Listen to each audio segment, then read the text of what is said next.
दूरदराज के प्रदेश में एक परित्यक्त महल खड़ा था जिसे स्थानीय लोग हॉलोरिज हाउस के नाम से जानते थे। अजीब धुंध से घिरे इस महल के आसपास यह वातावरण था जो कि ब्रेवेस्ट सत्वों को भी कंपकंपी कर देता था। एक दुर्भाग्यपूर्ण रात को 4 उत्सुक दोस्त सारा, मार्क, एमिली और एलेक्स महल के चारों ओर घूमने के खौफनाक किस्से जानने के लिए एक साहसी यात्रा पर निकल पड़े।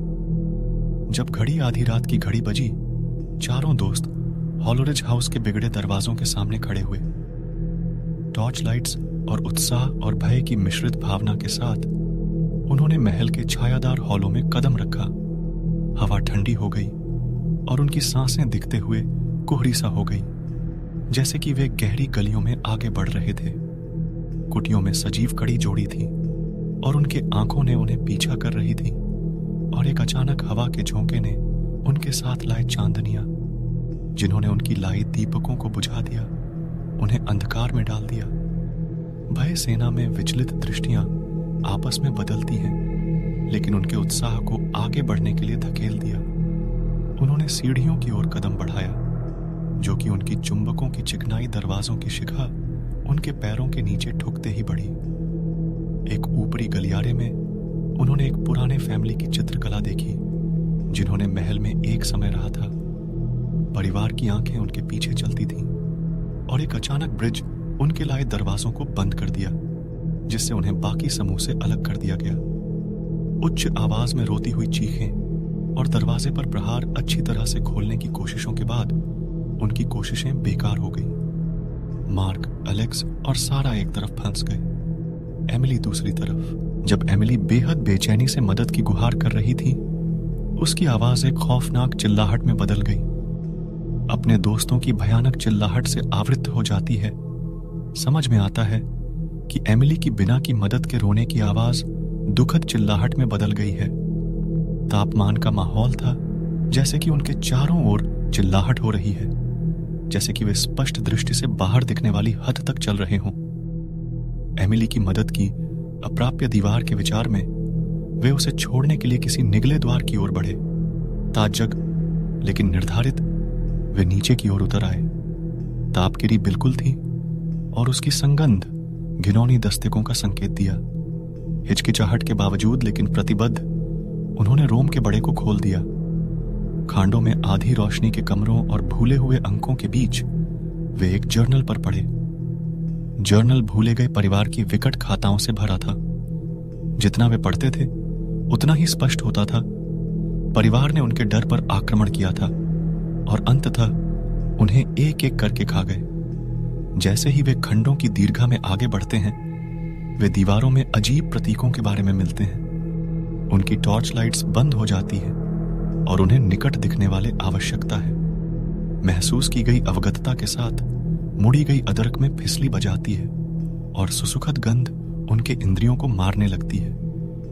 भय से पराया भावना के साथ उन्होंने अपने टॉर्च लाइट्स को ढूंढने के लिए तड़पते हुए प्रयत्न किया, और उनकी कांपन हर कदम पर बढ़ गई। एक और दरवाजा बंद हो गया और वे कमरे के अंदर फंस गए। चिल्लाहट की उच्च धारणा हो रही थी और उनकी अंधकार में फेंकी गई आवाज के अद्भुत बूंदों में बदल गई थी।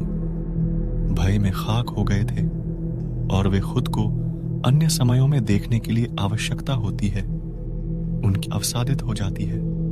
कमरे की आवाज में एक दुख भरी चिल्लाहट थी और एक छाया दिखती है, जिसे वे उसकी बिना चेहरा और उसकी लंबी और बिखरी बालों के साथ चित्रित करते हैं। डर की वजह से स्तंभित, वे देखते हैं कि चित्रित संख्या उनकी ओर बढ़ रही है, उसके हाथ बाहर हो रहे हैं।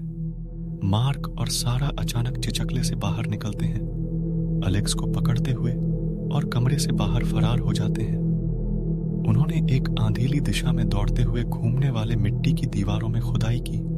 अचानक ही उन्होंने दरवाजे के सामने दीवार पाई। उसकी टंगों ने कर्क दिए।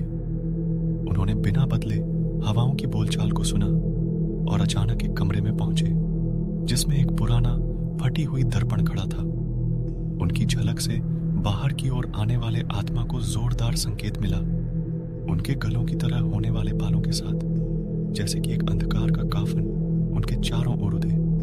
भय से अवक्ल हो जाते हैं। वे उस आक्रोशित स्थिति से बाहर निकलते हैं और एलेक्स को पकड़कर बचते हैं। वे एक अवशेष महकाते हुए कमरे से बाहर दौड़ते हैं। भूतिया बोलचाल अब एक वाद्य ध्वनि बन गया है।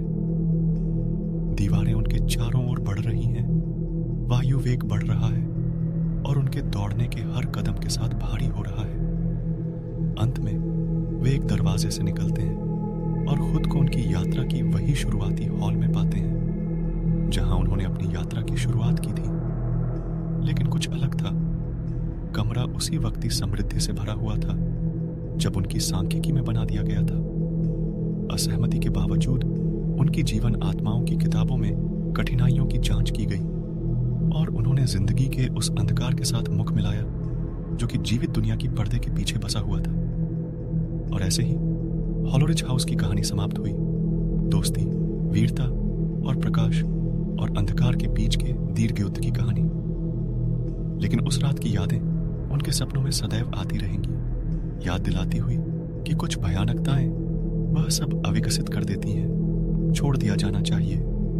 परित्यक्त महलों की गहराइयों में जीवित दुनिया की जिज्ञासामयी आंखों से दूर।